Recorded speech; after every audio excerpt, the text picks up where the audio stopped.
Police हवालदाराच्या शिक्षित मुलीला वरिष्ठ पोलीस निरीक्षकाने जाळ्यात अडकवले. तिच्या घरात शिरून तिचा विनयभंग केला. या प्रकरणी नागपूरच्या नंदनवन पोलीस ठाण्यात गुन्हा दाखल करण्यात आला आहे. धनंजय सायरे असे गुन्हा दाखल झालेल्या पोलीस निरीक्षकाचे नाव आहे. UPSCची तयारी करणाऱ्या 22 वर्षीय तरुणीचा विनयभंग केल्याचा आरोप अकोला येथील कदम पोलीस ठाण्याचे पोलीस निरीक्षक धनंजय सायरे यांच्यावर आहे. या प्रकरणी अकोला पोलीस प्रशासनात खळबळ उडाली.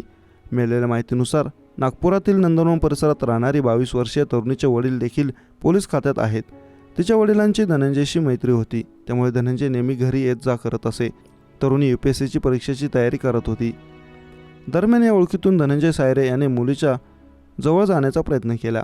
गेल्या काही दिवसांपासून धनंजयने तरुणीला व्हॉट्सअपवर अश्लील मेसेज पाठवण्यास सुरुवात केली.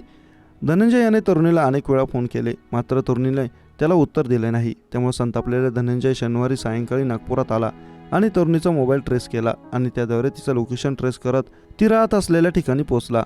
त्याने तिच्यावर शारीरिक संबंधांची मागणी करून जबरदस्ती करण्यास सुरुवात केली. तिने नकार दिल्यावर तिचा लैंगिक छळ केला. त्यानंतर तरुणीने पोलीस ठाणे गाठत नंदनवन पोलिसात धनंजय सायरे यांच्या विरोधात पोलिसात तक्रार दाखल केली. तरुणीच्या तक्रारीवरून नंदनवन पोलिसांनी धनंजय सायरे विरुद्ध भादवी कलम 354 अन्वये विनयभंगाचा गुन्हा दाखल केला. या प्रकरणी सध्या नंदनवन पोलीस अधिक तपास करत आहेत.